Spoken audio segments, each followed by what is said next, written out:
Today we've got an interview with energy expert and political economist Gordon Laxer. His brand new book, After the Sands, was just published, and he's in Vancouver for one day and one day only, and we got him right here on Novus TV. Gordon, great to meet you. Great to meet you. Nice. Thanks for chatting with us today. It's great to be here. Well, this is a book called After the Sands, and this isn't the oil sands or the tar sands. I use the neutral term, the sands.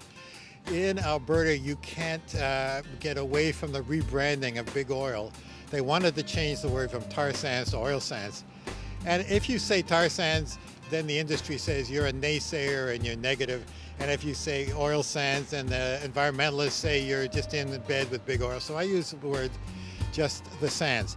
But this is a book about after the sands, how we get to Canada without sands oil.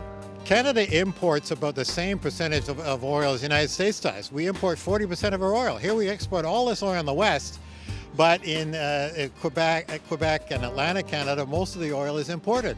It's insane. And so Washington has all of these plans to make sure the Americans have energy security. They have the biggest strategic petroleum reserve in the world in Texas, so when the next oil shortage comes, they can release it. Ottawa, the only time they ever talk about energy security is to promise it to the Americans. So if Washington is looking after Americans' energy security and Canada is looking after Americans' energy security, who's looking after Canadians?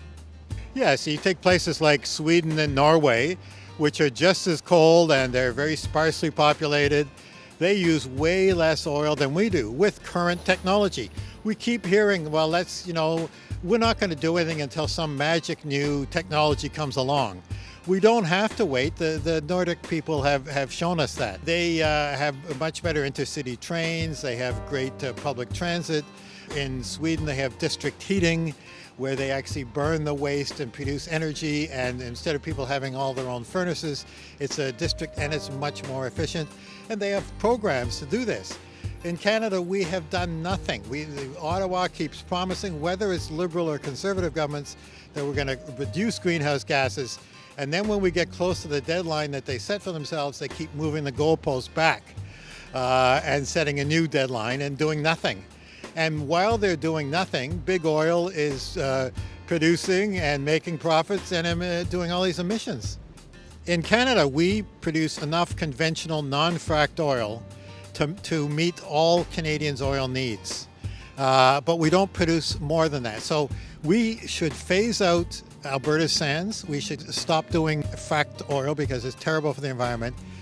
And we should be self-sufficient, supply ourselves. And as the conventional oil slowly depletes, we have to cut our oil use at least as quickly as that. And we can do it, and we can make the transition to a low-carbon, socially just society. This is the time when we have to change our mentality, get off the carbon fuel exporting mentality we've had for a long time, and do other things. And there can be more jobs in this.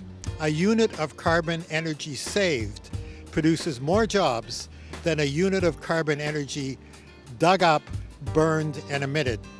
I take climate change very seriously, and Canada is going to have to get to a low-carbon society quickly. The book After the Sands is available now from Douglas & McIntyre Books, and we thank Gordon Laxer for his time, his insight, and his optimism. And for City Lights and Novus TV, I'm Jordan Wade.